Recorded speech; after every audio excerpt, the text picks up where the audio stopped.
Clinton said, and we should, every community in the country could then start doing major weapons sweeps and then destroying the weapons, not selling them. And I misspelled his name on purpose to give it the Soviet flavor, okay? Did you know in the first 12 months after gun owners in Australia were forced to surrender 640,000 guns to the government, they destroyed them. The program cost the government $500 million. Well, after that happened, in the first 12 months, homicides nationwide were up 3.2%. Assaults went up 8.6%. Armed robberies went up 44%. In the state of Victoria, homicides with firearms are up 300%. Figures over the previous 25 years show a steady decrease in armed robbery with firearms. There's also been a dramatic increase in break-ins and assaults of the elderly. In 1911, Turkey established gun control. Later, 1.5 million Armenians, unable to defend themselves, were slaughtered.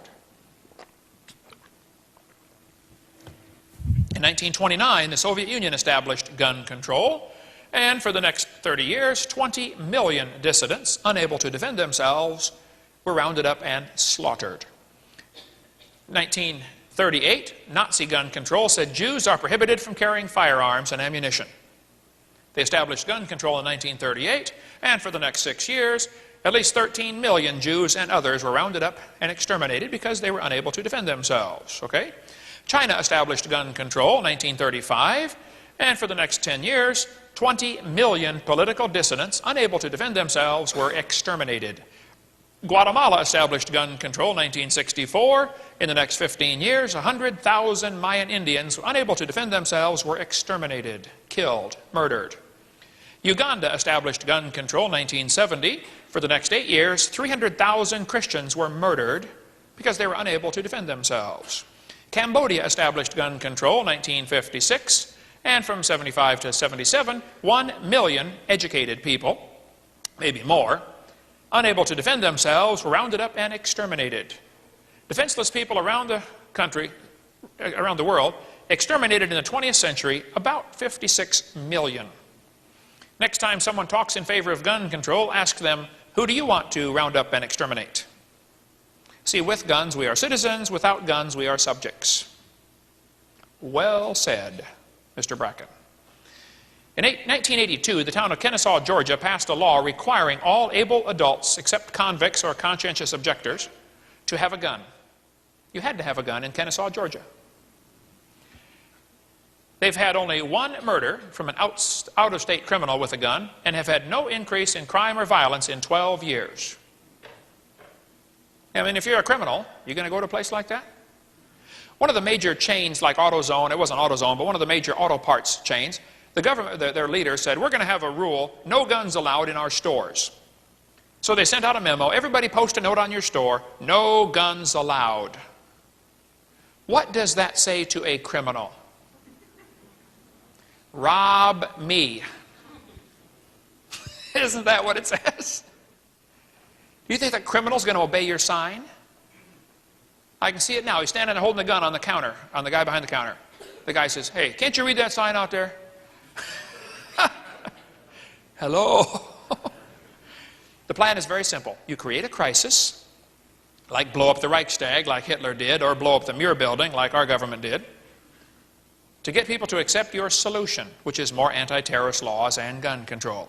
And if you think Timothy McVeigh blew up the Oklahoma City building, you are really duped. Okay?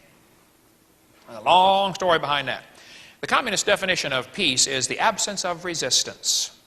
Now, communism is based on evolution, the idea that man can be God. Karl Marx talked about evolution all through his speeches.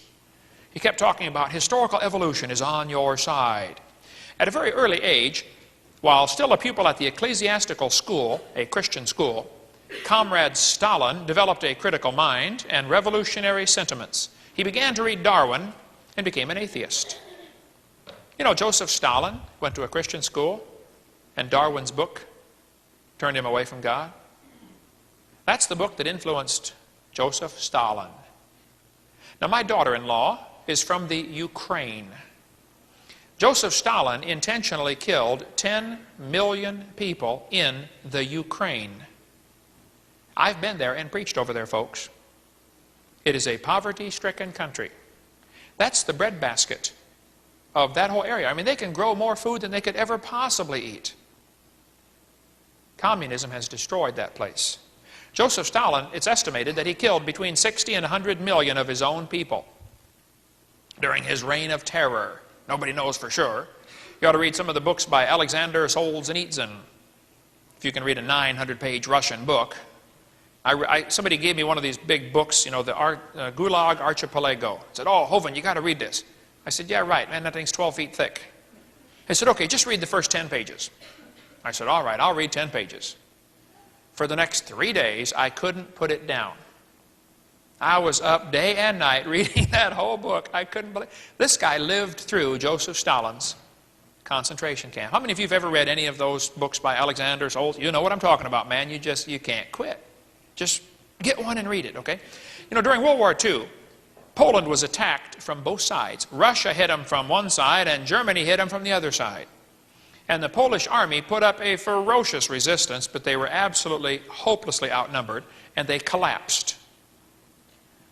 Well, pretty soon they divided Poland up. Russia gets part, Germany gets part, and Russia had a bunch of prisoners. In 1992, the Russians finally admitted what happened to all the prisoners they took. They took 14,700 officers from the Polish army, tied their hands behind their back, and then jerked them up as hard as they could and wrapped the rope around their neck. But first they put a hood over their neck, over their head. Put a hood on their head, put the rope around the hood, put them into railroad cars and took them out to the Katyn forest and shot them in the back of the head. These are prisoners of war. You know what happened to the Geneva Convention? 14,700 officers were murdered in cold blood. That's just in one forest. Why did they do this? Well, Joseph Stalin signed the order, and he said, well, these are Poles. They are inferior species. They haven't evolved as far as the Russians. I'm telling you, when a person starts believing in evolution, it might lead to this logical conclusion that, hey, maybe one race is superior to the others. Pol Pot, the communist dictator, was a strong believer in evolution. He executed about 3 million of his own people. He was the leader of the Khmer Rouge, and they're still causing trouble over there today, folks. Setting landmines all over that country to blow up little kids as they walk to school. Well, how can you do that? Well, Pol Pot believed in evolution. He thought, you know, certain people are inferior. When the communists took over China, with American help, by the way, the communists killed about 60 million of their own people. 15,000 Christians a month were murdered. And during this time, the church in China grew like crazy. And did you know Chinese Christians are praying for persecution to come to America because it'll strengthen the church? They're worried the American church is weak. You need some persecution. That's what they're praying for. I just don't know if I want God to hear that prayer or not. See, when man thinks he's God, Satan deceives him into believing that he is God, you know. And communists have rejected God's authority and tried to put man in his place. Evolution is also the foundation for the Nazi movement. Adolf Hitler was a strong believer in evolution. Hitler's rise to power was financed by the Federal Reserve. We helped Hitler come to power over there. Dictator in Italy, Mussolini, was a strong believer in evolution. He thought the Italians were the superior species. Mussolini and Hitler, of course, in World War II were allies for quite a while. Hitler thought the Germans were the superior race. And we covered on our video number 4 how that he had his list about that, you know, the Germans had evolved farther. A direct line runs from Darwin through the father of eugenics movement, Darwin's cousin, Francis Galton, to the extermination camps of Nazi Europe. New Scientist magazine. Hitler's book, Mein Kampf, fascinating reading. I've only read about half of it. It just makes me boil as I read this. How can anybody be so dumb as to believe this stuff? But Hitler thought the Germans were the superior race. And we covered earlier how that, you know, the Olympics were held in Germany in 1936, and the black man, Jesse Owens, beat the Germans. And Hitler was angry about it. He thought the blonde-haired, blue-eyed Norwegians were the superior race, and he thought the Jews were an inferior race. Hitler killed the Jews because of his belief in evolution. One of the guys who survived Hitler's camps, a Jewish doctor, said there is a difference between those who look upon their fellow human beings as common creatures of a common creator and those who look upon them as a conglomerate of biologicals and chemicals. You know, the Jewish Talmud, which is not the Old Testament, okay, that's the Torah. The Talmud teaches that non-Jews should be exterminated. According to the book Yebath, or however you pronounce that, 98a, says all Gentile children are animals. This Rule 10 says even the best of the Gentiles should all be killed. If you want more on the Talmud, get a hold of Michael Hoffman in Coeur d'Alene, Idaho, hoffman-info.com, and see how dangerous that religion is. Now somebody says, Hovind, are you anti-Semite? I don't even know what a Semite is. I'm pro-Israel. I think America should support Israel. I believe in Genesis chapter 12, those that bless you, well, you'll be blessed. And we ought to support Israel. I'm not sure who these Semites are, but man, I think we definitely ought to support Israel, okay? I've been to the Hitler concentration camps. I've preached in Germany 3 times. You know, during World War II, there was a Polish salesman working for the IG Farben chemical company. He sold cyanide, Zyklon B, and malathion to the Nazis to help exterminate the Jews at Auschwitz. After the war, he thought, wow, I'm a war criminal, they're going to come after me. He feared for his life, so he joined the Catholic Church and became a priest. He hid in a convent for a while, or monastery, till things calmed down. At 1958, he was ordained as Poland's youngest bishop. 30 days later, the reigning pope was assassinated and he became Pope John Paul II. Ooh. And by the way, the guy that wrote this book, Milton Cooper, was assassinated 2 months ago.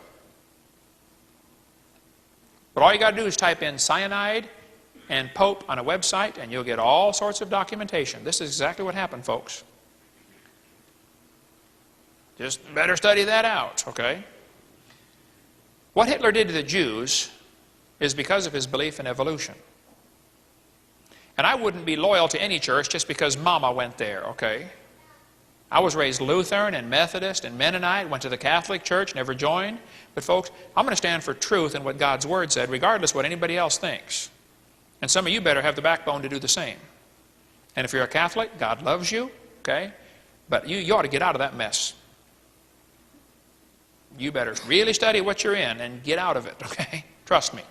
Hitler killed the Jews, though, because he thought they were an inferior species. And you're not going to understand World War II until you understand how evolution ties in. And we could talk a long time on this. I stood right there where Hitler made this speech a couple of years ago when I was over there in Nuremberg, Germany. Hitler had these massive rallies. He wanted the people to feel small and the cause to seem great. It was done intentionally.